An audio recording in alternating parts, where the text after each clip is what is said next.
Está entrando no ar Papo de Gordo. Aqui é menos comida e mais conversa.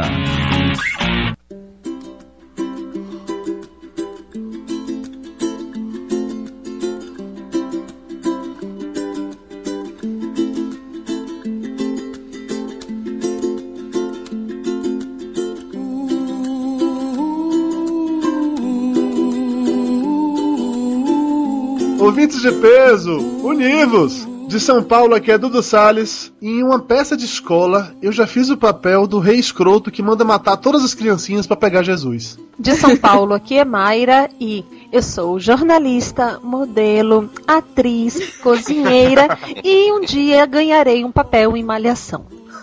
Que nojo! O objetivo de ver a pessoa ganhar um papel em Malhação é porque tá foda, né? Faz tablado que você vai direto pra Malhação. Mas faz com uma madeira de boa qualidade, hein? Eu pensei nessa piada, mas achei muito infame, Lúcio. De Nova Iguaçu aqui é Lúcio. E o máximo de atuação que eu já tive no teatro foi fazendo um Romeu viado. A atuação foi a parte do Romeu, né? Pelo amor de das Deus! peças de final de ano na escola do Lúcio. Tem um vídeo disso, Lúcio? Por favor! Não, foi na faculdade, o pessoal não chegou a filmar, não. Caralho, o Romeu viado, eu não quero nem imaginar quem era a Julieta. Não, mas pelo menos o amante gay do Romeu era uma menina que fazia a peça. O nome dela era Jorjão, né? Era Joloba. A gente acredita, meu Lúcio. De São Paulo é Flávio e, parafraseando o gênio de Charles Chaplin...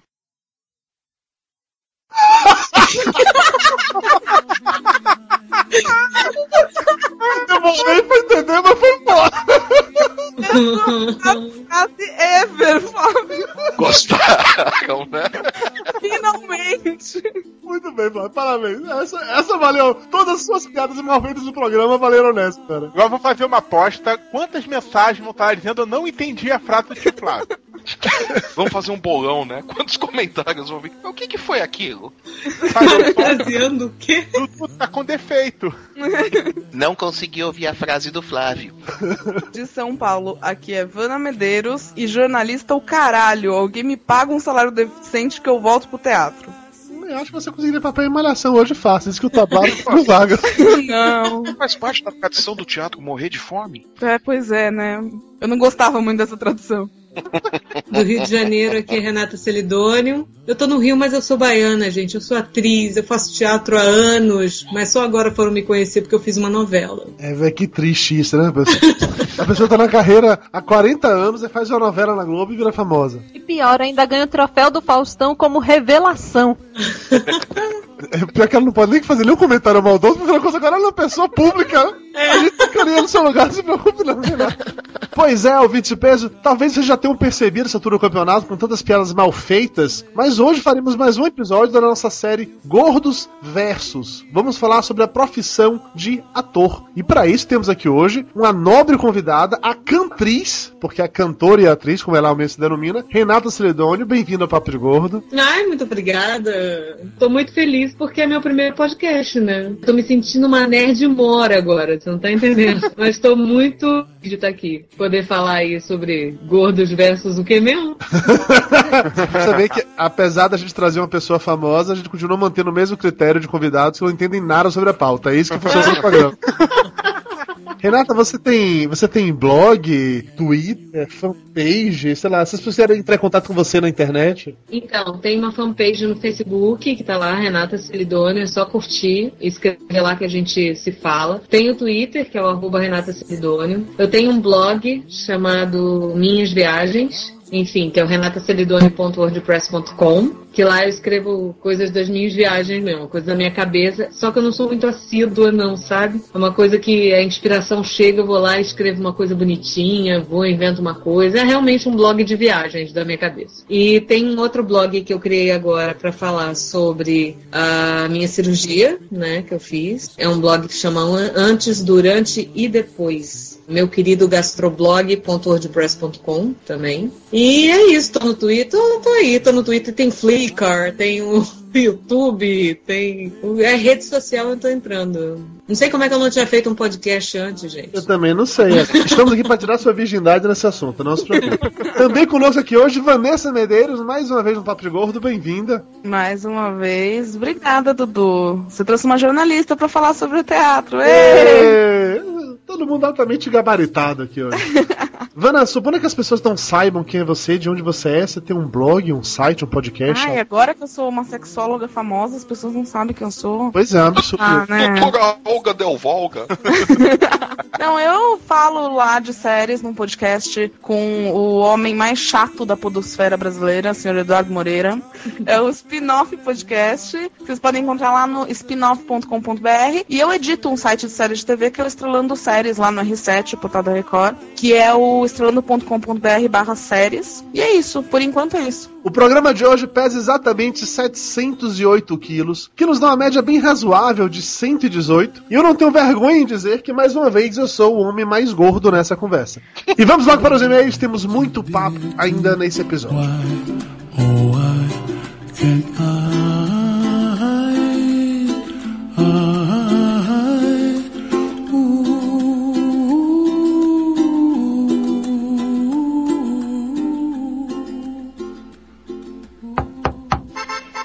Dudu, chegou a carta. E não é cobrança.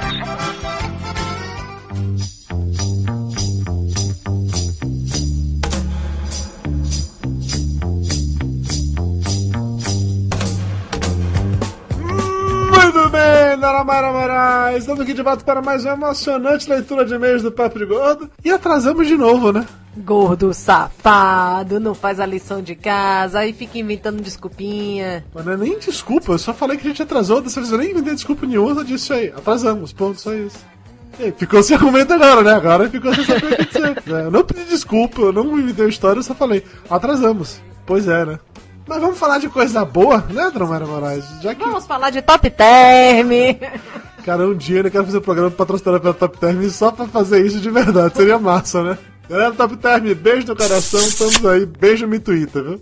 Nós vamos falar de outras coisas. Se você quer reclamar porque a gente atrasou o podcast de novo, você tem como fazer isso de várias maneiras diferentes. Por exemplo, mandando e-mail pra gente, né? Qual é o e-mail do Papo de Gordo, meu amor? papodegordo@papodegordo.com.br. Puta, nesse último episódio recebemos muitos e-mails, bem legal, valeu mesmo o feedback de vocês, é por isso que a gente gosta tanto de fazer esse podcast. Inclusive recebi um pedindo conselhos de como conquistar um gordinho. Tem uma magrinha solta no mercado, doida por um gordinho. É verdade, é verdade. Dona Maria, se por acaso a pessoa quiser, sei lá, falar com a gente no Twitter, como é que faz? É só dar um reply pro @Papo de Gordo. Se quiser interagir com a gente no Facebook, como é que faz? É só ir lá na nossa fanpage, é o facebook.com/Papo de Gordo. E lembre-se de sempre, mas quando eu digo sempre, quero dizer o tempo inteiro, curtir e compartilhar todos os posts da gente lá no Facebook para ajudar a divulgar bem mais os nossos podcasts. E falando em divulgação, o nosso amigo Fábio Barretão do SOS Hollywood, que já gravou, sei lá, trocentos episódios do Papo de Gordo com a gente, nosso especialista número 1 em cinema, ele começou a campanha para levantar recursos para a realização do seu novo curta-metragem The Flower Shop. Curta-metragem que, entre outras coisas, tem pretensões a conquistar o Oscar estudantil. Você sabia que existe um Oscar estudantil? Cara, eu sei que existe carteira de estudante pra ver filme. Agora, Oscar estudantil? É, porque o Barretão tá estudando cinema lá em Hollywood no momento. E existe uma categoria no Oscar especial, um Oscar específico, sei lá, um segmento do Oscar ou algo do tipo, da própria Academia de Cinema mesmo, que é basicamente a premiar filmes feitos por estudantes de cinema. E o Barretão quer colocar esse curta-metragem dele lá, mas pra isso precisa da ajuda de vocês, diletos ouvintes do Papo de Gordo. O filme ele foi concebido para o circuito de festivais, então ele só vai passar na internet no final de 2013. Mas a galera que topar ajudar esse projeto a sair do papel, que se tornar um produtor desse curta-metragem, vai poder ver o filme antes, sim. Pode ser através de cópias de DVD, de senhas para assistir o filme via streaming, ou até mesmo de ingressos para a exibição de gala que vai acontecer aqui na cidade de São Paulo. Ui, que chique! As doações serão feitas via PayPal ou através de depósito em conta no Bradesco, então você não tem desculpa para não ajudar o Barretão. O teaser trailer do curta-metragem está aqui no post, bem como um link com maiores informações sobre essa campanha tão sensacional para viabilizar esse projeto. Então, se você curte cinema, se você se interessa pelas artes cênicas, se você gosta de curtas-metragens, ou se você simplesmente é fã do Barretão, tá afim de dar uma força nisso, assista o teaser, clique no link e colabore. E se você não quiser ouvir o feedback do programa anterior, pule diretamente para 21 minutos e 52 segundos.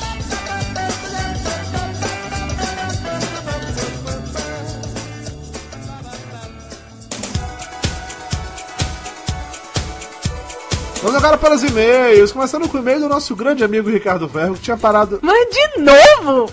O Ricardo Ferro tinha parado... Isso é nepotismo. Ele tinha parado de mandar e-mail pra gente, porque a gente lê e-mails dele com certa frequência, e o povo tá começando a reclamar, porra, mas de novo e-mail do Ricardo Ferro, de novo. É que ele tem boas histórias pra contar e ele escreve bem, então isso ajuda, entendeu? Além do mais, ele foi uma das viúvas que foi reclamando porque não foi convidado pra esse programa, porque ele adora viagem no tempo e coisa e tal. Mas enfim, deixando a TR de lado, o Ricardo fala o seguinte: o tema viagem no tempo é um dos meus favoritos. Tenho muito a dizer do mesmo. São questões filosóficas, éticas, políticas e tantas outras que podem ser levantadas numa discussão de volta ou de avanço no tempo, que acho que apenas um episódio sobre o tema é muito pouco. Ou seja, já está se convidando para um próximo, né, Ricardo? Tô ligado. Mas deixo aqui uma historinha sobre cápsula do tempo, envolvendo a minha turma de amigos. Em 93, estávamos todos juntos depois de um tempo de ausências. Uns tinham passado um tempo no exterior, outros tinham ido morar no outro estado, etc. E resolvemos fazer uma cápsula do tempo. O plano era conseguir um baú de algum material que não fosse facilmente corroído pelo tempo. Tempo. Eu retiro o que eu disse, eu não escrevi bem porra nenhuma, tá? Guardamos ali coisas que tivessem a ver com o momento em que vivíamos. Recordações, cartas a nós mesmos do futuro. Enfim, o conteúdo clássico de uma cápsula do tempo. Partiríamos juntos para o Recôncavo Baiano e de lá faríamos uma trilha de algumas horas seguindo uma antiga estrada de ferro abandonada. Já conhecíamos o trecho, já o havíamos feito algumas vezes. É um lugar bonito, deserto, e o caminho terminava numa bela cachoeira com lagos paradisíacos. Essa porra tá parecendo um conto erótico, não tá? Chama o Marcelinho pra ler esse conto erótico aí, vai. Tá ficando tenso. Eu tô com medo que isso aqui vai acabar com todos os amigos dele se pegando na cachoeira. Mas enfim, seria ali, próxima à cachoeira, que encontraríamos um local na mata e enterraríamos o baú. Só retornando no mínimo uma dezena de anos depois, quando estivéssemos todos juntos novamente para fazermos o caminho de volta e recuperarmos nossa cápsula. Mas nem tudo saiu como planejado. Primeiro, não achamos o tal baú de metal resistente a tudo. Tivemos que usar um Tupperware mesmo. Tupperware porra nenhuma. Compraram um sorvete e pegaram aquela... e pegaram o pote de sorvete e colocaram lá. É verdade, foi uma pessoa de flocos. Afinal, era plástico e se aquela merda demorava 500 anos para se desfazer na natureza, teríamos tempo de sobra para resgatá-lo. Segundo, era um tempo sem GPS. Portanto, fui encarregado de ir fotografando o local e desenhei um mapa com as referências de localização feitas em X passos para a direita, tem uma árvore à frente, vira à esquerda e assim por diante. Terceiro, que ansiosos pelo feito, em 3 anos já estávamos reunidos novamente para recuperar o Tupperware. Não aguentamos esperar. Resultado, a tal carta para o eu futuro era tão recente que nem teve graça de ser lida. Mas foi divertido. É esse e-mail bacana? Não, aqui tem um PS que é legal. É o PS dele que é bem. Eu juro que o PS é legal. Aí ele manda o PS assim: já imaginou que os seus podcasts são verdadeiras cápsulas no tempo e que vocês e seus convidados, incluindo-me entre eles, claro, colocam suas opiniões e seus anseios de forma indelével no tempo? Indelével é uma palavra bonita. É bonito, né? Pois é. E que futuramente poderemos resgatá-los para ouvirmos o que pensávamos nessa época? Acho que ouvir a nós mesmos no passado, verificando nossos sonhos e planos, vendo o que funcionou e o que deu errado, pode valer por alguns muitos anos de terapia. Além do PS ser bonito e indelével essa palavra foda, é que eu lembrei uma coisa. Quando a gente gravou aquele Papo de Gordo com as meninas falando sobre sexo, eu ainda tava morando em Salvador e o plano era: eu vou embora pra Resende e vou ficar lá com Mayra trabalhando na faculdade em Resende. Só quando esse programa foi ao ar, quando eu estava editando, eu já tava morando em São Paulo, trabalhando em São Paulo. Então era muito engraçado eu escutar Mayra e as meninas comentando sobre o fato que eu tava indo pra Resende, ia sair de Salvador, ia ficar lá e não sei o que. E quando o programa aconteceu, eu já tava em São Paulo e Mayra tava vindo pra cá também. Então é interessante esse tipo de coisa, eu concordo. Eu acho que os podcasts podem sim servir como cápsulas do tempo. E-mail agora do Daniel Roma, analista de sistemas, 120 quilos, São Paulo, capital. Olá, Chuchu Salles e Dona Mayra Moraes. Antes de mais nada, bem-vindos a Sampa. Tenho certeza que serão muito felizes por aqui.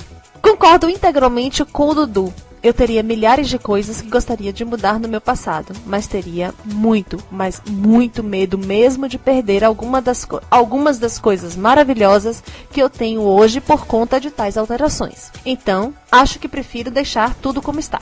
Essa semana a Belotti me chamou no Skype pra falar que escutou o episódio passado e que ele viu várias declarações de amor minhas pra você. Como você nunca ouviu Papo de Gordo mesmo, então eu vou contar essa história aqui. Porque sempre que eu falava sobre isso, de não querer voltar no passado pra mudar alguma coisa, porque não perder a parte maravilhosa que eu tinha hoje, eu sempre falava de Mayra. Mayra Belotti falou assim, poxa, que legal, várias declarações de amor assim. Eu fiquei emocionado, não sei o que e tal. Né? Oh, que bonitinho. Vai dormir de conchinha hoje. Posso continuar a leitura? Por favor. Mas gostaria de levantar um ponto interessante não mencionado por vocês. Sim, seria muito legal voltar, sei lá, para 15 anos atrás e inventar o Google, por exemplo. Olha, ó a história do Bife, que viajou no tempo com o manual de esportes para poder vencer na loteria. Pois é, só o conceito dele é um pouco mais bizarro, ó. Olha só. Eu teria milhões de dólares, mulheres, automóveis, mulheres de novo, iate, mulheres, mansões, mulheres! Cara, com tanta mulher tem que ficar maluco, você não quer não, acredite, uma já dá trabalho. Entretanto, pararam para pensar que ao fazer isso vocês estariam tirando da pessoa que originalmente inventou a ideia que você roubou o direito a essas coisas? Que este fulano deixaria de ter as mordomias que conquistara por direito apenas para que você pudesse, não legitimamente, usufruir deste direito?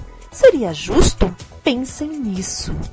E-mail agora da Flávia Santos, 19 anos, estudante de hotelaria no 5º semestre à procura de um emprego lá de Porto Alegre, Rio Grande do Sul. Ela diz o seguinte: enquanto eu vi o programa e vocês puxaram a cadeia de acontecimentos, comecei a pensar com meus botões. Quando Steve Jobs morreu, o Jovem Nerd fez um programa sobre ele e uma frase que o velho Jobs disse me marcou. Segundo ele, tudo que nós fazemos na nossa vida, por mais inútil que pareça naquele momento, um dia vai nos ser útil. Em algum momento, vamos acabar ligando os pontos e ver que tinha algo mais direcionado a nós ali. E é com isso que eu quero contar uma história pra vocês. Ano passado, estava no 2º semestre da faculdade e era uma pessoa feliz. Ouvia Nerdcast, Papo de Gordo, MRG, Radiofobia e alguns outros podcasts, gostava de quadrinhos, música e etc.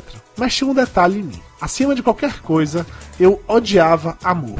Qualquer coisa relacionada a namorar e outras melosidades me soavam além do enjoativas. Minhas colegas vinham contar dos amados, das coisas fofinhas que eles faziam, e eu ficava só rodeando os olhos. Isso foi até o dia 21 de julho de 2011.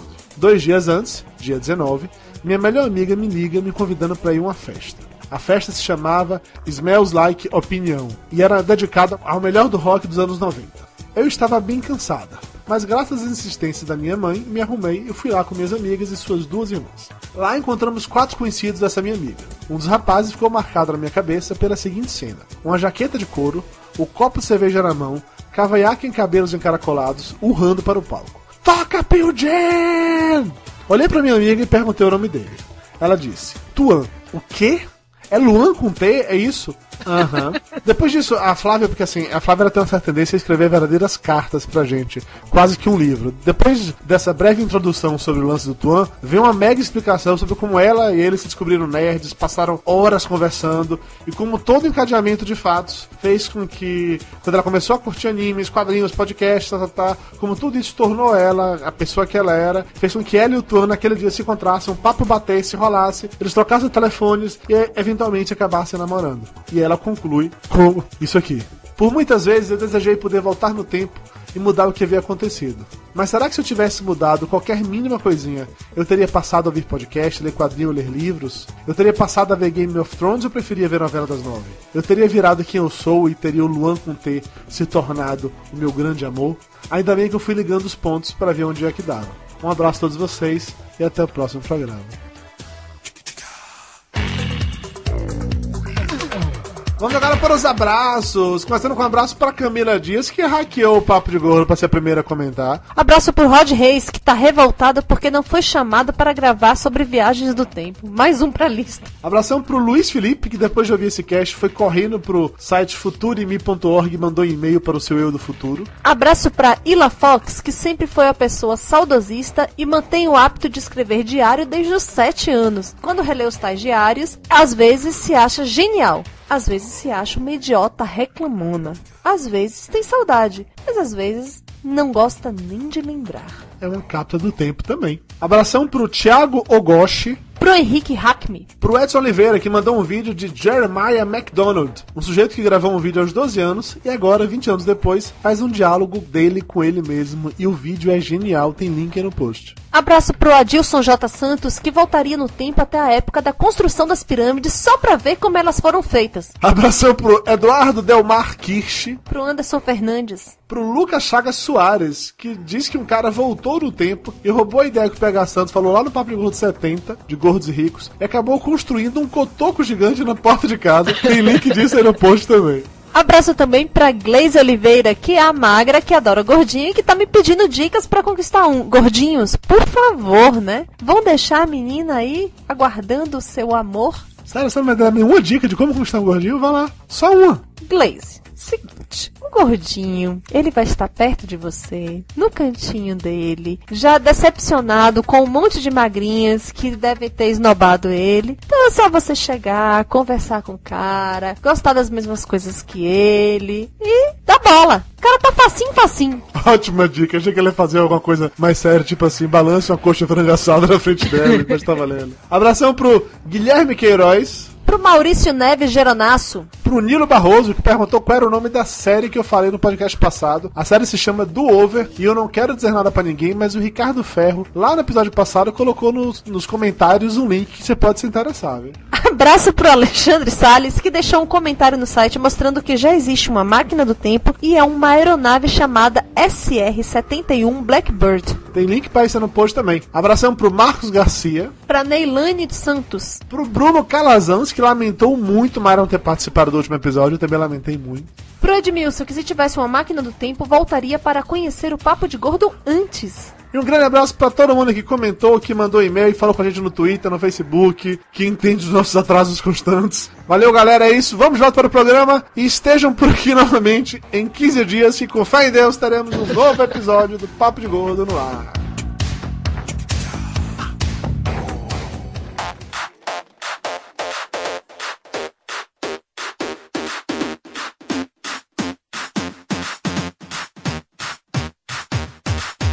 Estamos de volta e vamos direto para o momento cultural do tio Lúcio. Não pra falar isso. Uhul. Lúcio, O Flávio tá roncando ou ele tá sendo esganado por alguém? Não tem a sorte de ser esganado nesse momento. Lúcio, no último programa o pessoal comentou que seu momento cultural, pela primeira vez, foi cultural de verdade e tal, que nem parecia um momento cultural. Eu aproveito pra pedir desculpas e prometo que nunca mais vou repetir isso. Tá, muito bem, vamos lá, tio Lúcio. Momento cultural de raiz agora, vamos lá. Não, assim, na verdade, eu tinha esquecido de fazer um momento cultural. Por sorte, esse programa já tinha sido marcado uma vez anterior e eu tinha feito naquela época. Então eu abri aqui o arquivo e tô vendo o que eu escrevi naquela época. Vamos lá. A profissão de ator começou no início do século V a.C., na Grécia. O primeiro ator do mundo ocidental não foi Petrasques, e sim Téspis, que conversava com o coral, tendo criado o diálogo e a figura do protagonista. Inclusive, o protagonista surgiu aí. Isso era jogral, né, não? Não, jogral é aquele negócio que faz na escola quando a professora não quer ensinar uma poesia pra cada aluno. Essa parte não tava no Wikipedia. Téspis também criou o monólogo, a tragédia, o deuteragonista, seja lá que diabo isso for, e dizem as más línguas na meia entrada para estudantes. Na Grécia tinha academia, esse povo todo aí, só que pediu uma carteirinha de idoso, deram de estudante. O termo ator, naturalmente, não existia. Então ele era chamado de Hipócrites, ou Hipocrites, não sei como que fala grego. Era chamado de vagabundo. É que é vagabundo que tá o dia inteiro falando. Não, eu tô falando de termos que não existem mais, esse ainda existe. Hipocrites, que é fingidor em português, palavra que deu origem ao termo hipócrita. Além de pioneiro, Téspis também foi o segundo ator do mundo ocidental, já que chegou a interpretar dois personagens diferentes usando uma máscara que tinha um rosto na frente e outro rosto atrás. Seu maior legado foi o filme da gêmea do Adam Sandler. E acabou... Pegou pesado, hein? Tem gente que ouve o Papo de Gordo e gosta do Adam Sandler. Eles não deveriam ouvir o Papo de Gordo, eles deveriam estar trancados nos seus quartos chorando. Ah, mas a gente vai falar do Adam Sandler, a gente vai falar mal do Adam Sandler aqui, a gente tá falando sobre atores, não é o caso dele. Olha, os fãs do Adam Sandler sabem chegar até Nova Iguaçu, Lúcio. Eu não posso manifestar sobre isso, que a agência que eu trabalho atende a Sony e o Adam Sandler só faz filme da Sony, então por contrato eu não posso manifestar sobre o assunto. Por contrato você ama o Adam Sandler. Exatamente, achei ele lindo, um gato. Inclusive quando tá vestido de mulher fazendo filme tosco. Exatamente. Lúcio, acabou o momento cultural, Lúcio? Acabou. Agora vamos ao momento Adam Sandler. É isso aí, acabou o momento cultural, viva! Aê! Vamos agora ao Top 10 Adam Sandler. You can't hide, you and me gonna touch the sky.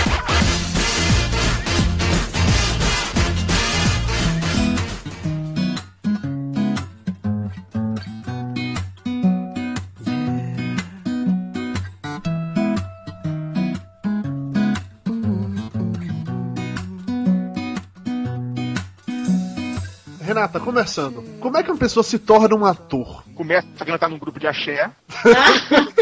Depois faz o Big Brother. Eu ia falar isso. Uma agência de modelo. Não, na verdade tem que estudar muito. Não suporto essa gente que chega do nada e diz, eu fiz um cursinho de teatro no colégio, eu sou ator. Aí me dá vontade de falar assim, eu também brinquei de médico quando eu era pequena, eu sou obstetra, sei lá, qualquer coisa, urologista, vai.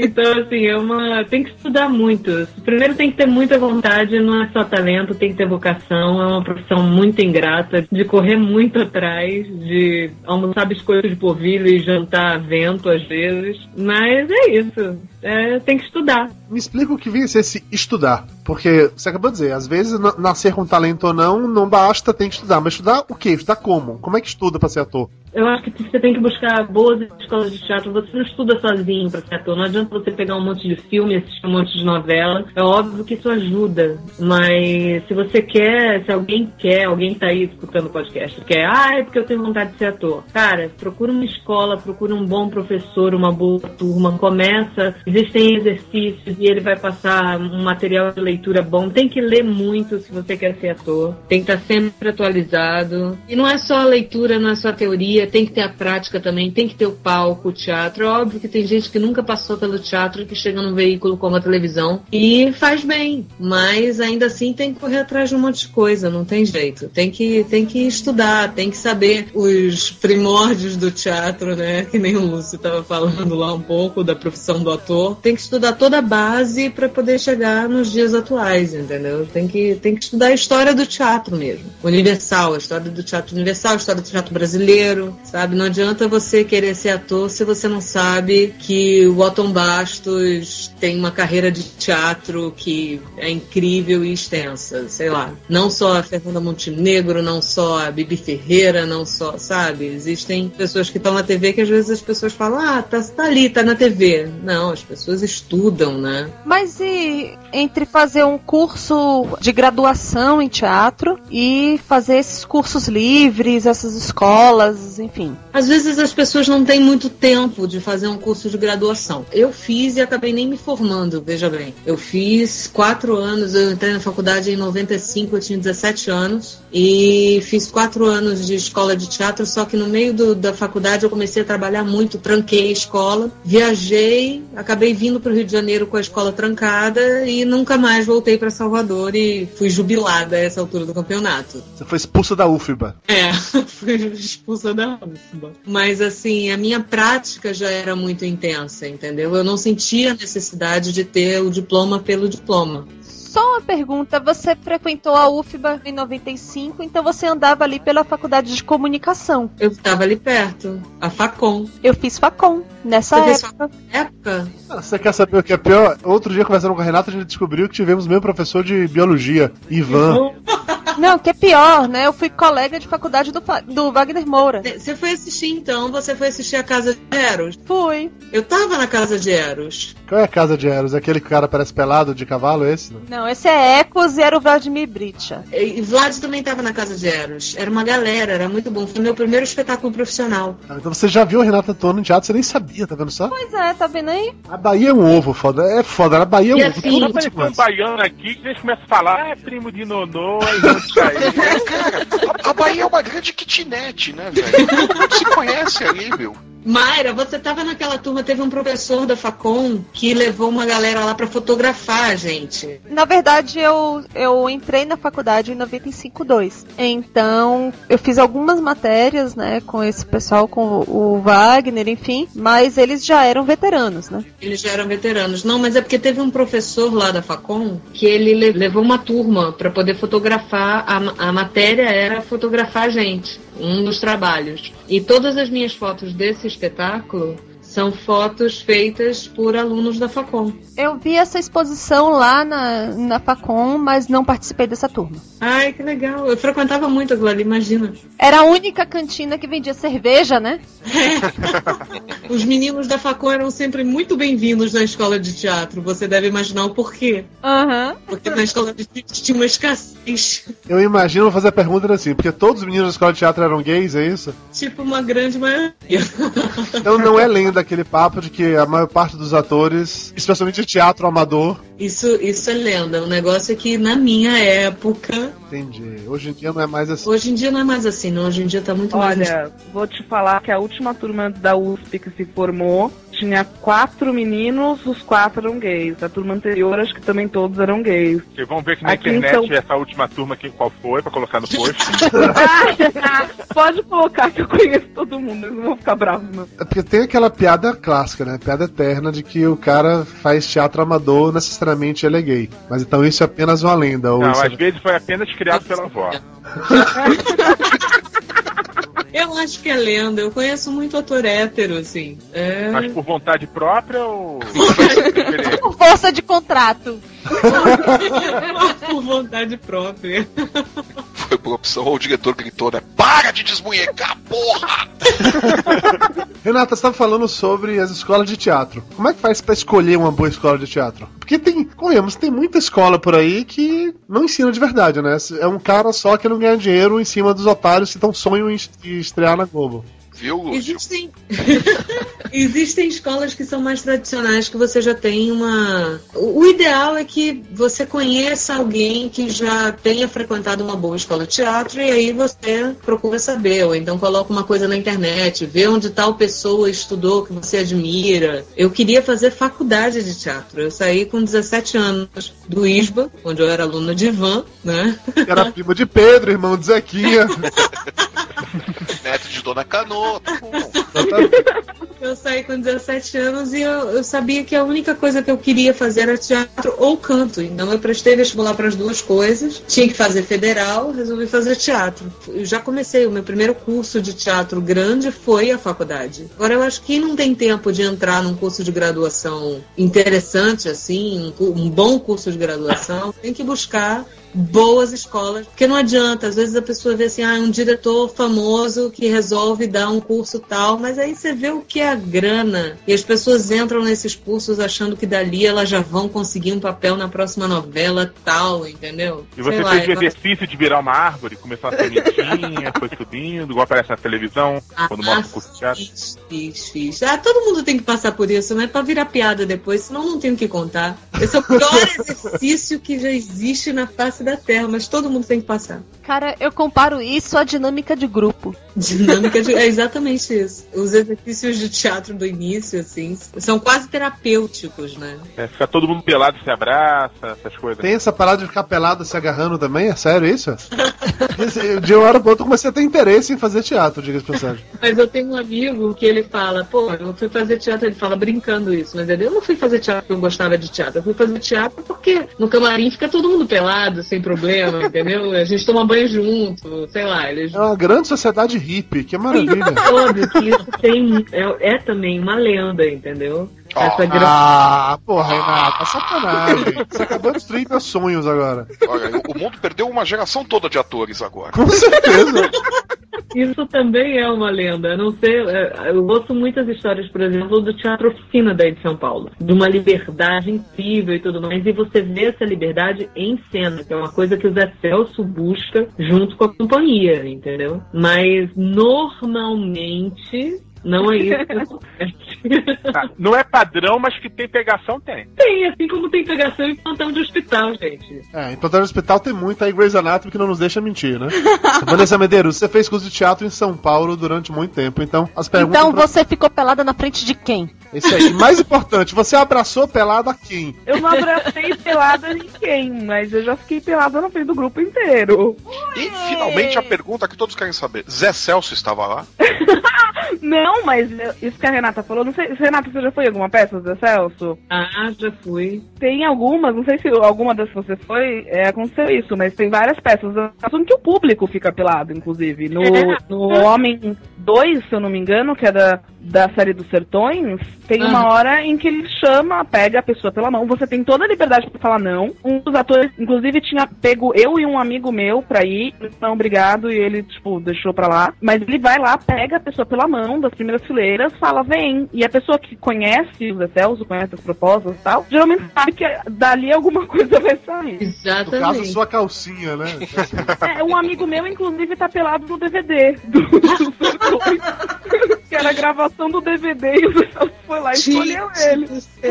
Ele fez pirocóptero? Não, ele não teve coragem de chegar nesse ponto. Mas isso é como a Renata falou, depende muito da proposta. O Zé Celso, ele tem uma proposta que envolve não só vergonhar do seu corpo, que as pessoas devem abraçar tudo que tem em relação ao seu corpo, inclusive coisas mais escatológicas, já que o Papo de Gordo adora fazer piada com cocô. O Zé Celso faz atores cagarem no palco. Aí, Lúcio, ó. Em vaga na companhia do Zé Celso, cara. Mas aí vai da proposta artística de cada diretor. Eu não sei, eu tenho dificuldade em acreditar que a proposta artística da pessoa envolve cagar no meio do palco. Eu fico imaginando o desespero do ator, né, olhando pro Zé Celso e falando, mas eu já fiz hoje. Quem dera o mar nunca mais ficasse flat. Quem dera essa canção grudasse em seu coração, que nem chiclete. Que nem chiclete.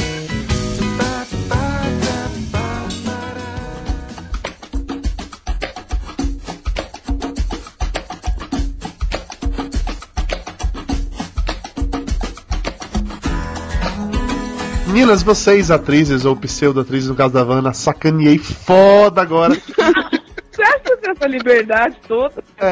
Eu sei que eu tenho essa liberdade toda. Até porque agora que eu tô investindo na sua carreira de colunista sexual, eu tenho essa liberdade toda. Me diga uma coisa, esse lance de que o ator completo ele tem que cantar, dançar e atuar, isso ainda é levado a sério ou já caiu por terra faz tempo? É levado muito a sério. É óbvio que tem atores que não cantam nada e são atores maravilhosos. Mas na minha área isso é levado a sério. Eu faço muito teatro musical. Eu já era atriz e cantora. E tinha uma facilidade de movimento corporal. Então tem que correr atrás, tem que fazer aula de dança sim. Se você não quer ficar limitado, se você tem essas possibilidades. Agora sim, se você não tem, você é simplesmente um bom ator, não vai deixar de ter trabalho pra você só porque você não canta e não dança, entendeu?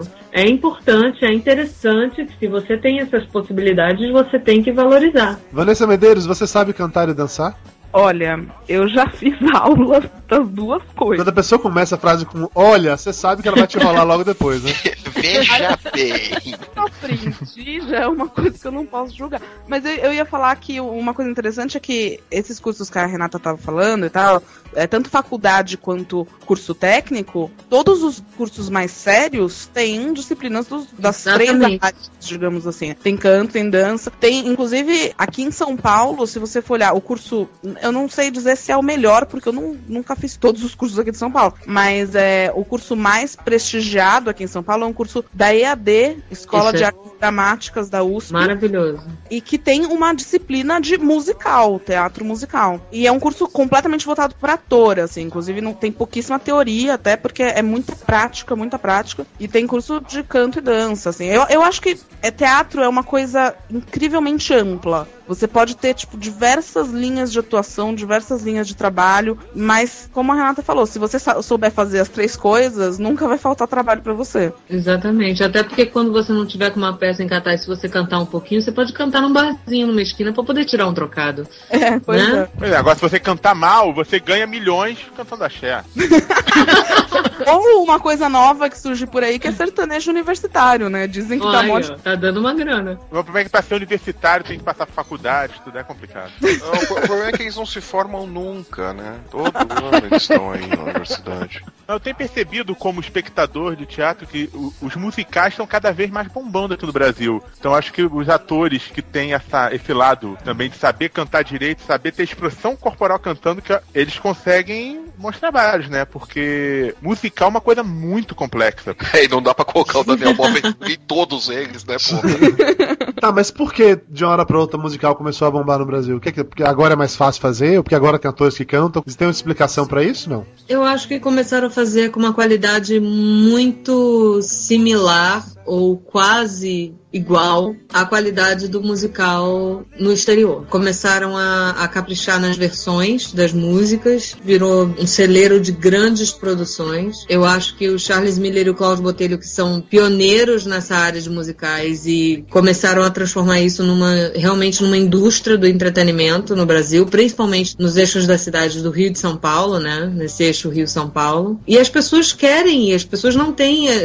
Muito mais barato. Tudo bem que não é barato ir a um musical desse, mas é muito mais barato do que você comprar o teu ingresso, ou a tua passagem de avião, não sei o que, e ver na Broadway, entendeu? Você tem hoje a possibilidade de ver um espetáculo que tá lá aqui no Brasil com a versão brasileira, então E às vezes até espetáculo nacional, é pouco ainda, mas, por exemplo, a Ópera do Malandro, clássico do Chico Buarque. Eu fiz a Renata fez a Ópera do Malandro. Você assistiu com a Renata? Eu assisti, eu tô lembrando. Você fez qual personagem? Eu fazia Dorinha Tubão, uma prostituta espanhola. Como é que é o nome da personagem mesmo? Dorinha Tubão. Tubão, muito bom. Muito bom. Ótimo nome de personagem. E foi um espetáculo muito bom, fantástico. Agora, um texto clássico, né? A gente ainda não vê muito musical brasileiro recente. Olha, pelo menos no grande mercado. Eu tenho feito muitos, assim. Eu fiz a Ópera do Malandro, depois eu fiz a Ópera do Malandro em concerto, que a gente fez um pocket, né, da Ópera do Malandro, porque as músicas do Chico Buarque são incríveis mesmo. Depois de um tempo, depois de alguns anos, eu fiz em São Paulo e aqui no Rio também o Gota d'Água, que foi com direção do João Fonseca, que também é do Chico Buarque, com aquelas músicas incríveis. E depois, em 2009, eu fiz em São Paulo, aí no Teatro Sérgio Cardoso, eu fiz o Sétimo Musical, que é um musical completamente brasileiro, são músicas do Ed Mota, e era a direção do Charles Miller e do Cláudio Botelho também, com uma história original, o texto era do Charles, então,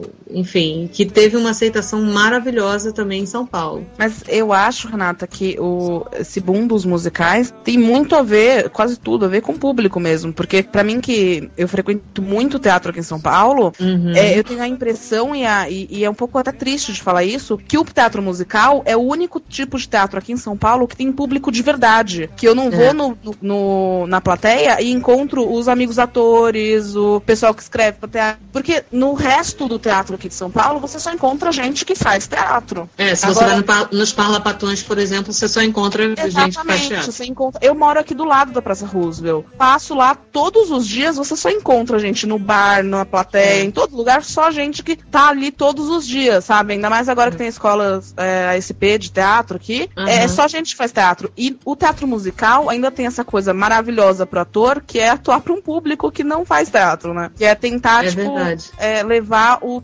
teatro e deixar ele ainda vivo pra uma pessoa que não trabalha com isso, né? É verdade. Eu também dou um exemplo. Aqui no Rio, semana passada, eu fui assistir uma peça da Cissa Guimarães que tá há anos e anos e anos em cartaz. Doidas e Santas. Doidas e Santas. E tava lotado.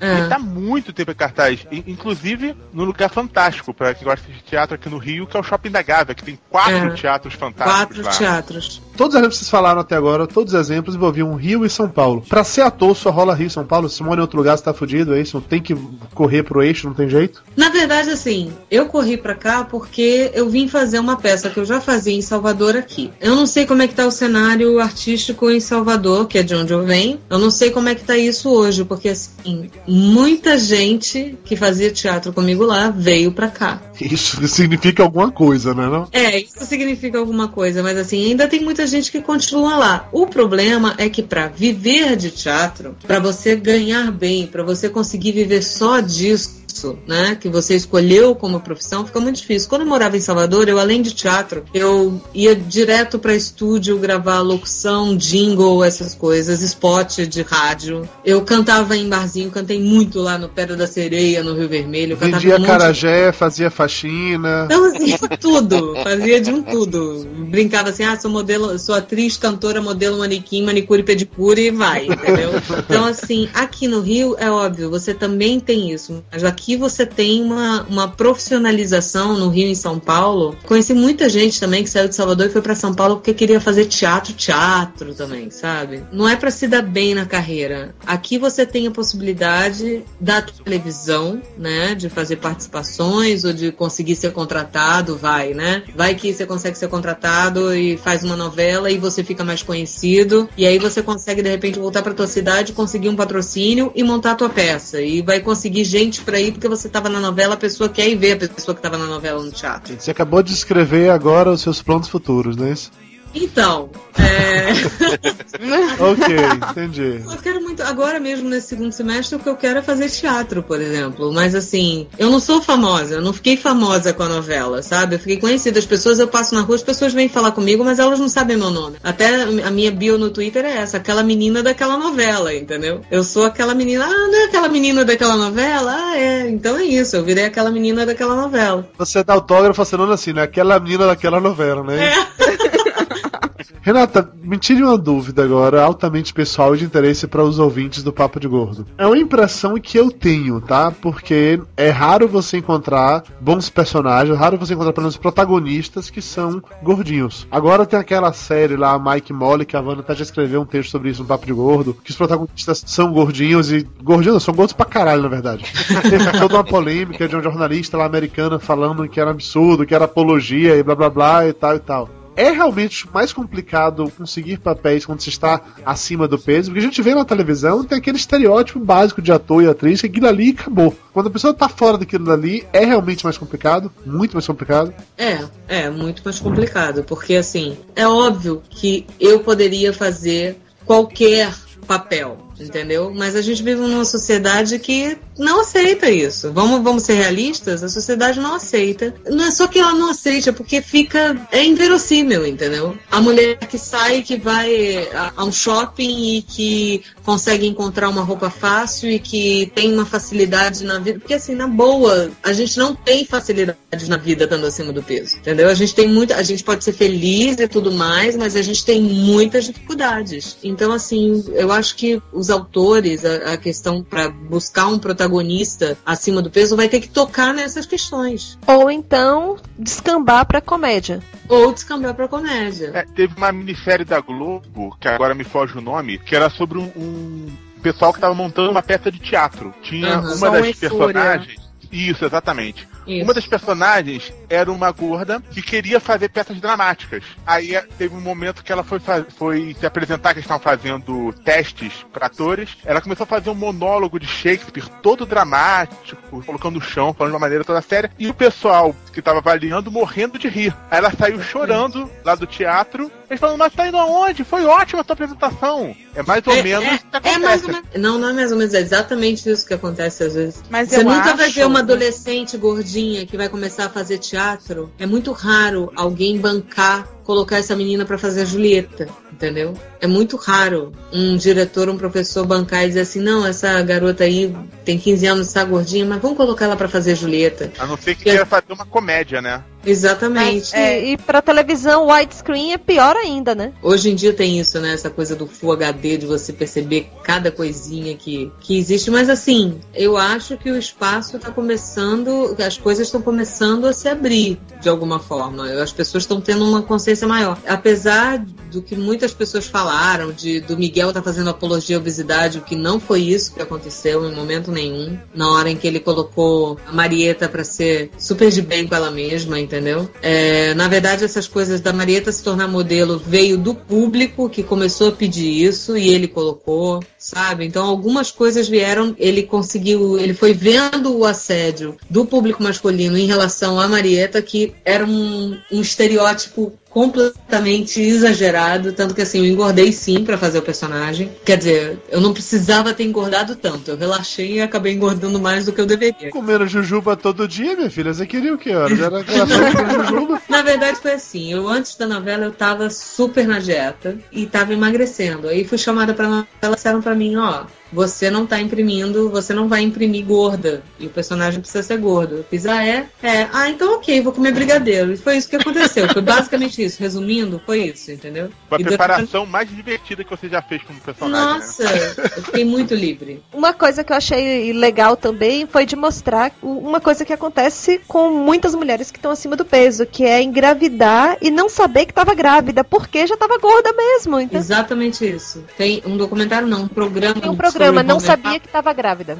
É isso mesmo. É exatamente isso. Eu acho que o Miguel pegou muito disso, assim. Eu fiquei pensando, cara, o que vai acontecer com a Marieta agora, né? Ela já separou, já voltou com uma, né? O que vai acontecer agora com ela? Já foi traída, não sei o que, tá chegando no final da novela e agora? E vem com essa dela tá grávida. Na verdade, ela tava grávida desde o início da novela e ninguém sabia, né? Então, e tocou em vários assuntos, assim, as pessoas vinham muito falar comigo. Eu acho que a questão dos protagonistas ainda precisa começar dos papéis mais normais, entendeu?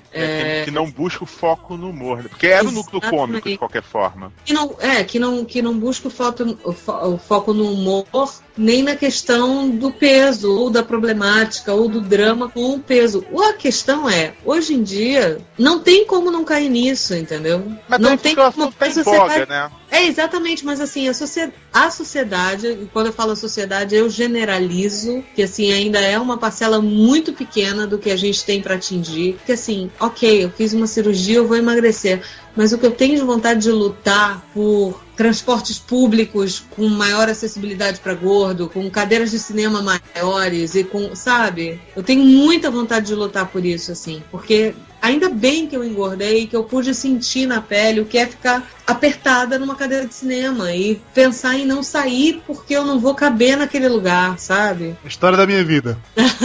Então, assim, é uma loucura isso.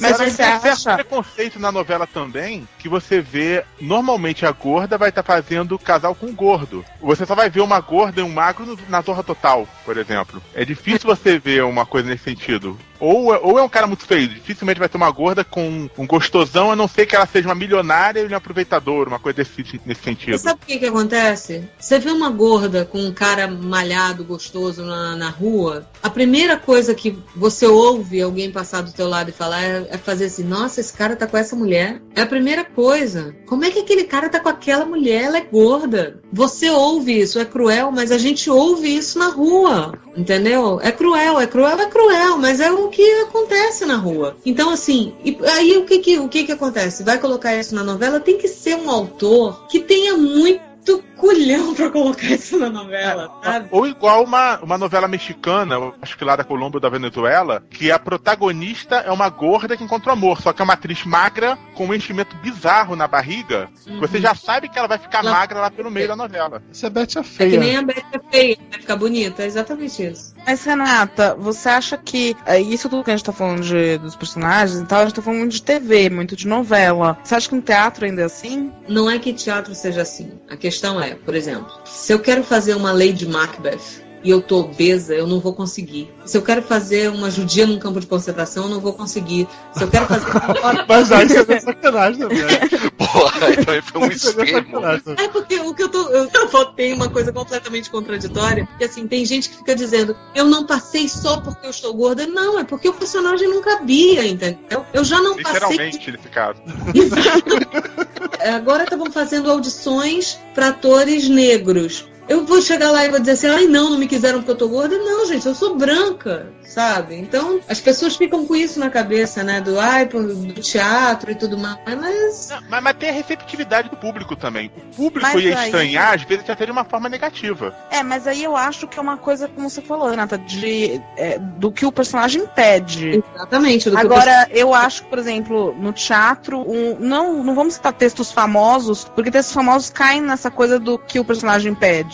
Tipo Lady Macbeth. Lady Macbeth, quem conhece a história, já tem mais ou menos na cabeça como é aquele personagem. Exatamente. Então, por exemplo, um outro texto qualquer de um dramaturgo hoje contemporâneo que pega aí no Rio de Janeiro e resolve escrever um texto. Eu acho que no teatro até dá pra você colocar uma atriz mais gordinha, colocar um cara mais gordo e não focar na gordura dele, digamos assim. Claro que dá. Mas também tem o seguinte, às vezes o personagem pede, e o negócio não acontece. No seriado dos Borges, por exemplo, o Borges principal lá, o Papa Alexandre, ele era mais gordo que o Dudu. Ele era um obeso mórbido, absurdo. Ah, filho da puta! Agora ele fala Agora tu fala eu, a né? referência é gordo. Ele era assim, um Lúcio não cagão.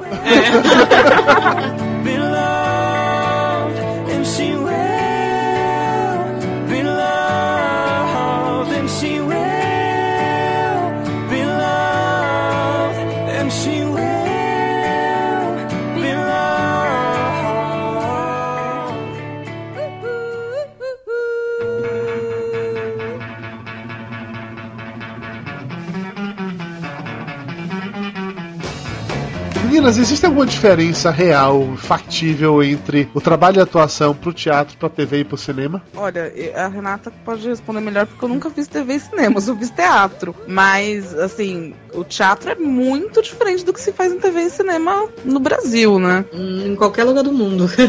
O tipo de atuação pra cinema e pra TV é uma coisa muito mais intimista e muito mais... Como é que eu posso... Muito menor. Muito menos. Mas não quer dizer que seja menos valorizado. Não. Antes eu tinha um maior preconceito, principalmente por causa da qualidade do que eu via na televisão, assim, antes de fazer televisão. E tem isso, tem muito ator de teatro que acha que quem faz televisão tá desvalorizando a sua própria arte, tá traindo movimento, entendeu? Tá traindo movimento coisa nenhuma, cara. Tá pagando as contas, tá sendo feliz e tá fazendo um trabalho, tá fazendo uma coisa digna, sabe? Eu escolhi trabalhar com interpretação, seja teatral, seja na televisão, seja no cinema. Eu fiz muito pouco cinema, eu fiz 2 curtas em Salvador. Eu ainda não fiz um longa, ainda, porque é um desejo que eu tenho. Não sei como é que eu fico numa linguagem do cinema ainda. E nunca fiz um curso pra isso, assim como eu nunca tinha feito um curso pra TV. E pintou, já tinham pintado participações, eu tinha feito, e pintou o personagem na novela, que eu amei fazer e que eu cheguei muito camaleoa lá dentro, assim, vendo o que as pessoas faziam e tentando buscar a mesma linha. Tinha dias que eu chegava mais cedo e ia ver Dona Marília Pera fazer cenas dela para poder aprender, sabe? Ia ver a Giovanna Antonelli fazer cenas dela para poder aprender, porque eu era observando o que eu ia aprender. Na prática, as coisas podiam ficar mais complicadas, sabe? Eu sabia que não era a mesma coisa que o teatro, que eu tinha que tirar muita coisa. Renata, posso te fazer uma pergunta? Pode. Por que você acha que tem atores de teatro incríveis, que você vê no palco e acha aquela coisa maravilhosa, que vão pra TV e são uma vergonha, assim, que porque você não consegue olhar na tela? Porque eles não conseguem equalizar a energia deles ali naquele outro veículo, entendeu? Você tem que ter uma equalização, tem que ter uma boa equalização. E outra coisa, existem milhões de questões técnicas que você vai pegando no decorrer do tempo. E assim, tem gente que fica travado com essas questões técnicas, sabe? Você tem 4 câmeras, você tá num estúdio, numa cena você tem 4 câmeras na tua frente. Eu só fui saber qual era a câmera 1, 2, 3 e 4 depois de meses de novela. Eu ia ficar perdidinha. Alguém me disse assim, Renata, você tá na 3. Eu fiz assim, tá, mas qual é a 3, gente? Não tem um número na coisa da câmera lá. Não tem? Não tem. Aí é sacanagem. Aí é sacanagem. Não, daí depois você vai saber. Aí um amigo meu veio me falar, olha, Renata, a primeira da esquerda começa pela 1. Aí você vai 1, 2, 3 e 4 até a direita. Pronto. Entendeu? Começa pela esquerda. A primeira que tiver na esquerda é a 1. Pronto. A partir daí você vai, sabe? Aí você aprende a ver se você tá iluminado, se não tá. Agora, vai juntar todas as preocupações técnicas com o texto que você decorou de um dia para o outro, que você tem que dar bem, e que com as pessoas que você tem que contracenar, com não aumentar e não fazer gestos imensos que você está acostumado a fazer no teatro. Nem a voz pode ir lá em cima. Mas isso de iluminação, de som e tudo mais, porque deve ser muito complicado mesmo. O pessoal fala que fazer teatro é que é difícil, que isso, que aquilo. Teatro é tudo muito grande. Agora você conseguir se domar pra poder falar mais baixo, pra poder fazer tudo menor e manter a expressividade e ainda tá ligado em se eu tô iluminado ou não, se o meu áudio tá sendo captado ou não, e se o meu colega de cena não tá passando na frente da câmera pra me sacanear, deve ser foda. Haja terapia. É engraçado que uma vez me contaram uma história, não sei se é verdade ou não, mas me passaram, que parece que a Fernanda Torres e a Fernanda Montenegro, mãe e filha, participaram de um filme com o Anthony Hopkins. Não sei se é verdade ou não, mas me contaram a história de que, parece que elas mesmas contaram, tempos depois e tal, que elas foram gravar uma cena, aí pensa a questão da adaptação ao meio, né, que elas são ótimas em TV, em teatro, né, mas elas foram gravar uma cena antes do Anthony Hopkins. E elas dizem que entraram na cena e deram tudo delas, né? Deram o máximo delas e tal, fizeram e aconteceram e saíram achando que, porra, fizemos uma cena maravilhosa. E em seguida entrou o Anthony Hopkins e fez uma coisa extremamente comedida, extremamente contida, né? Até que elas deram uma olhada assim. E isso acho que foi o primeiro dia de filmagem, né? Tanto é que quando terminou, né, a parte dele ali, a cena dele, elas ainda ficaram meio decepcionadas, né? Mas ele é só isso? A gente esperava mais, né? Anthony Hopkins, porra. Quando elas foram ver no monitor, né, como é que tinha ficado as cenas, as duas filmadas, a delas ficou uma merda e a dele ficou perfeita, aquela coisa assim, porque ele dominava completamente bem, ele tinha muito mais experiência de cinema do que elas, de tipo de produção, acho que a produção era até estrangeira, nem creio que se fosse uma produção nacional, com atores brasileiros, mas uma produção de fora, enfim, não sei se é verdade ou não, mas ouvi muito essa história disso daí, de que aconteceu isso, né, na até cena. Até porque esse negócio de você ter que se conter, depende de onde você vê. Tem muito ator que vai pra TV sem nunca ter feito teatro na vida. E ele fez um curso de interpretação pra TV. Então ele entra lá, ele já é naturalmente mais contido. Se esse mesmo ator for pro teatro, o diretor vai ficar gritando com ele durante 2 meses. Mais, meu filho, mais! Porque ele já tá acostumado à interpretação mais contida, né? Quer saber uma coisa que aconteceu comigo? Eu fui chamada pra fazer uma participação há muitos anos naquela novela Páginas da Vida. Vocês lembram dessa novela? Sim. Mas da Vila do Manuel Carlos, é isso? Acho que era do Manuel Carlos, sim. Era do Manuel Carlos. Era no Leblon, último de MPB, era do Manuel Carlos. Isso aí, Manuel Carlos, ok. E tinha a Regina Duarte fazendo Helena. Exatamente. A Regina Duarte era uma médica, a Helena era uma médica, e tinha a Fernanda Vasconcelos, que virava uma fantasminha que morria, tinha dois nenéns, né? Nanda. Esse daí é o da neném com síndrome de Down, não era? Acho que a bruxa, que era a Lília Cabral. Liga Cabral. Isabela Cabral é podcast, Isabela Cabral. Não, Isabela Cabral é podcast. Eu fui chamada pra fazer, a minha participação era pra ser uma noviça, que era tipo uma enfermeira no hospital, era um hospital de freiras, né? E eu era meio que assistente social. A cena a Lília Cabral tava indo falar com a Regina Duarte, que não ia querer a criança com síndrome de Down. Os personagens dessas atrizes, enfim, vocês entenderam. E eu chegava na sala de espera e dizia pra Lília Cabral, a senhora pode entrar. Era a minha única fala, a senhora pode entrar. Aí você chegou lá plantando bananeira, dançando Macarena. A senhora pode entrar, a senhora pode entrar. A senhora pode entrar. Era Jaime Monjardim que estava dirigindo. Cheguei no estúdio, minha roupa ainda não estava pronta. Cheguei lá no estúdio, aí estava de roupão e Jaime veio me receber. Eu fiz, oi, prazer, Renato Cedone. Eu fiz, eu sei quem você é. Eu já me senti o máximo. Cara, ele sabe quem eu sou. Aí na época, eu estava fazendo um curso de interpretação com um cara de uma escola russa. Eu estava estudando o método do Stanislavski e tudo mais. O cara se chama Valentin Tepliakov, enfim. Que o Stanislavski trabalha muito com emoção, né? Você tem que saber exatamente de onde você veio, para onde você vai. E eu fiquei criando toda uma história na minha cabeça para poder dizer muito bem a senhora pode entrar, entendeu? Então eu já criei uma história que de repente eu ouvi a Lília Cabral falando no corredor que ela não ia querer aquela criança com síndrome de Down. Então eu já me imbuí de uma coisa que eu fiz assim, se eu fizer isso bem, eles confirmam meus votos e me botam como freira da segunda etapa da novela, entendeu?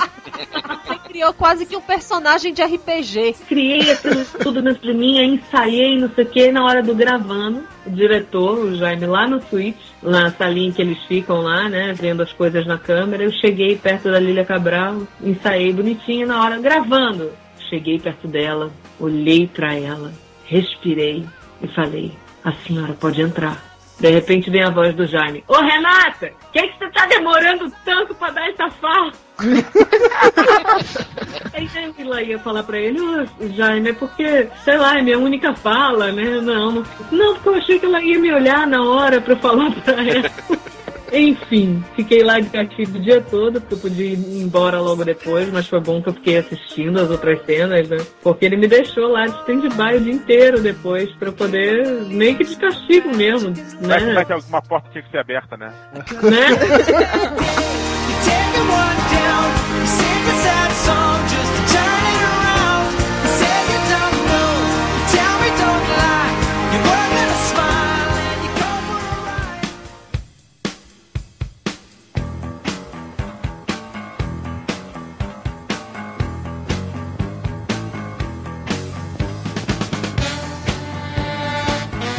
Ator ganha bem? Não, né? Não, não sei que seja, tipo assim, um Tarcísio Meira, tem que estar o tempo todo atuando, fazendo zilhões de peças. Você acabou de dizer, na Bahia você vendia até acarajé pra pagar as contas.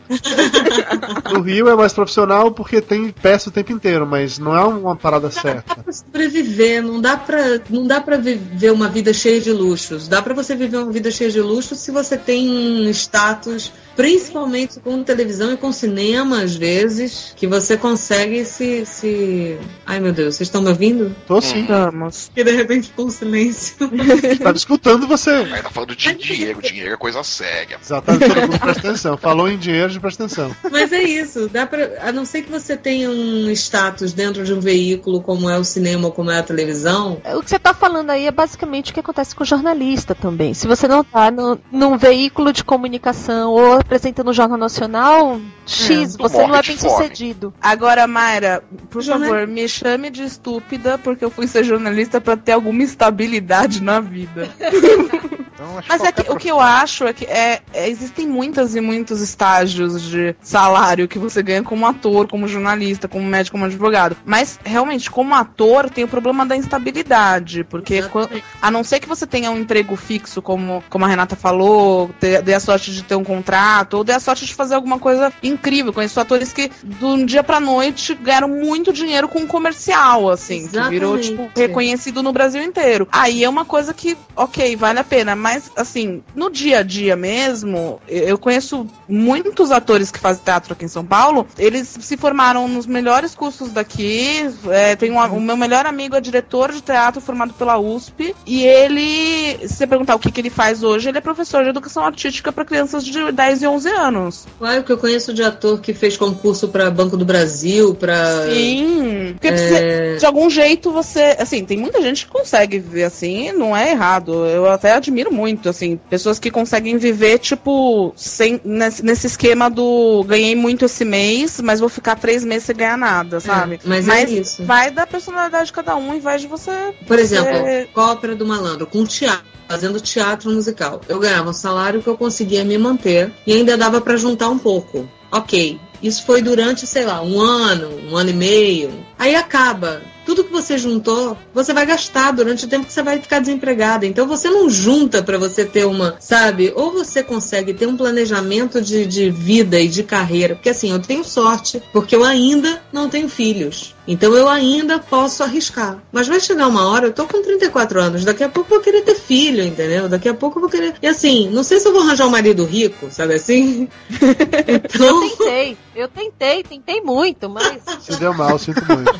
Não vou ficar contando com um casamento, né? Não vou ficar contando com isso. Então eu tenho que pensar agora no que eu vou fazer pro que vem aí pela frente, sabe? Porque aí o Dudu tava falando, esses são seus planos agora pra vida e tudo mais, você quer ser contratada? Quero, lá na frente quero sim.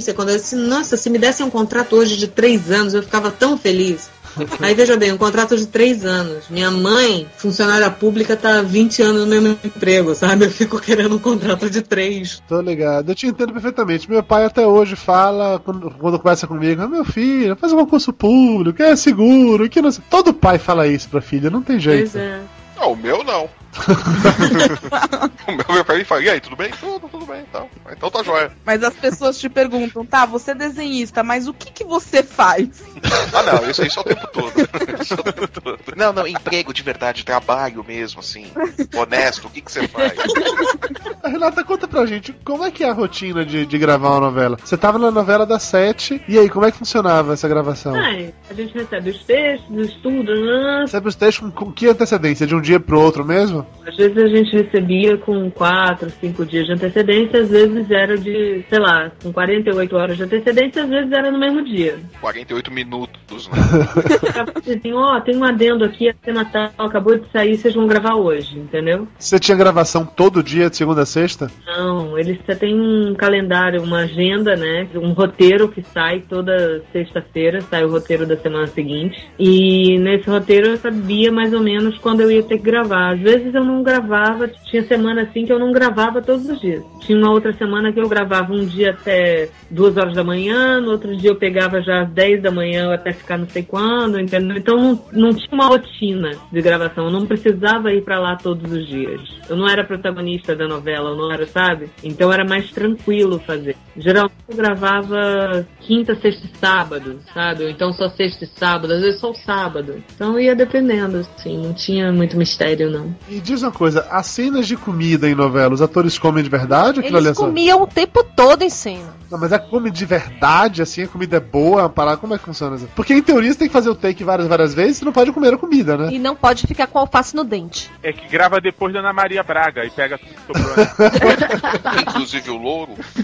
Primeira cena que fiz com comida, aliás, a gente só fazia cena com comida no meu núcleo, né? Era o tempo inteiro na novela vocês comendo. A arte, né, da minha casa era assim, na mesinha de centro da sala tinha um pote de jujuba, um pote de inhabenta, um pote de suspiro. Aí na mesa do lado já tinha um outro tipo de bala, outro tipo de coisa. Então a gente sempre estava comendo alguma coisa. E aí a gente foi ensaiar uma cena e aí o diretor falou, pega aí esse pote de jujuba, vai comendo durante a cena. Pra ver como é que é na boca, né? Porque às vezes você precisa falar comendo. Então você tem que experimentar, mastigar e falar. Pra saber exatamente a hora que você vai parar. Só que, tinha um tempão que eu não comia jujuba, cara. Você vai comendo, entendeu? Então, existe mastigação técnica?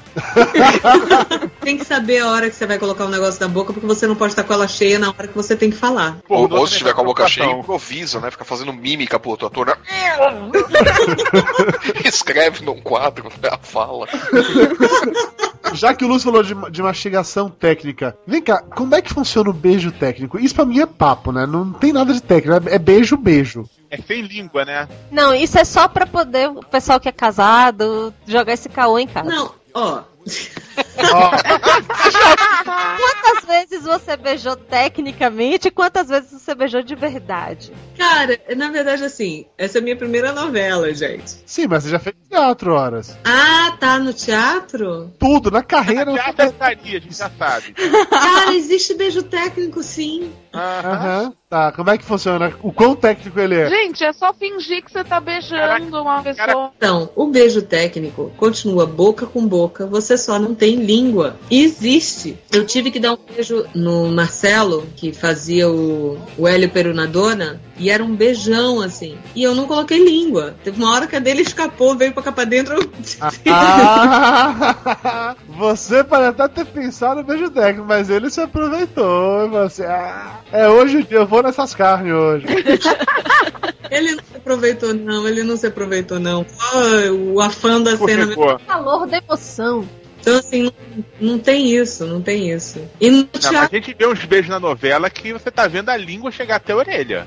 Tem umas pessoas que realmente... Especialmente novelas do Carlos Lombardi com Marcos Pasquim e Daniele Vinitz. São as preferidas do Dudu, diga-se de passagem. Principalmente quando o Marcos Pasquim tira a camisa. Ou seja, em todas. É o que não tem sentimento. Pronto. Fui poliana agora, mas é isso. Beijo técnico que não tem sentimento. Bonito isso. Por sentimento você quer dizer língua, ok. Tá bom. Tá, mas vamos além do beijo técnico. Pera aí, Dudu, calma. Opa, cara. Pera, já beijou, já pode ir além, pô. Não vai tomar um vinhozinho antes? Mayra, toma conta do seu gordo. aí. Mayra já tomou quase uma garrafa de vinho aqui, ela já tá mais pra lá do que pra cá. Cenas de sexo, ou não precisa nem ser cena de sexo, só aquelas mais 15, aquelas. Na hora que a pegação vem assim, de com força e tal. Não bate uma vergonhinha de fazer essas coisas em público, não? Assim, tem gente olhando. Ah, não sou eu, é o personagem. Tá, ok, mas a pessoa tá com a mão na sua bunda. É a sua bunda, não é a bunda do personagem. Tá o ator que fica emocionado durante a cena, né? Isso é raro, do ator que ficou... Eu senti aspas de ter emocionado, Maia. Mas isso se explica por aquilo que a gente discutiu mais cedo, que todos os atores não são muito fãs disso. Olha, uma vez, nessa minha primeira peça, né, na Casa de Eros, a gente ensaiando, eu tinha 18 anos, foi a vez que eu me assustei com isso, assim. A gente tinha, nos ensaios, a gente fazia uma aula de context improvisation. É uma dança que você tem que ficar o tempo todo com alguma parte do corpo no corpo do outro, e equilíbrio, e vai pra lá e vai pra cá, né? E é corpo com corpo o tempo todo. Isso é chamado de safadeza. Ou lambada. Ou lambada, a dança proibida. Bonito esse context improvisation. Ele é bonito, ele tem uma coisa bonita, assim. E aí, esse ator virou pra mim quando acabou o ensaio e disse pra mim que tinha ficado, não comigo especificamente, mas é porque era um monte de gente junto, assim. E ele falou... com o rapaz da outra fileira que ele ficou. Não, esse não era hétero, assim. Era o único, né?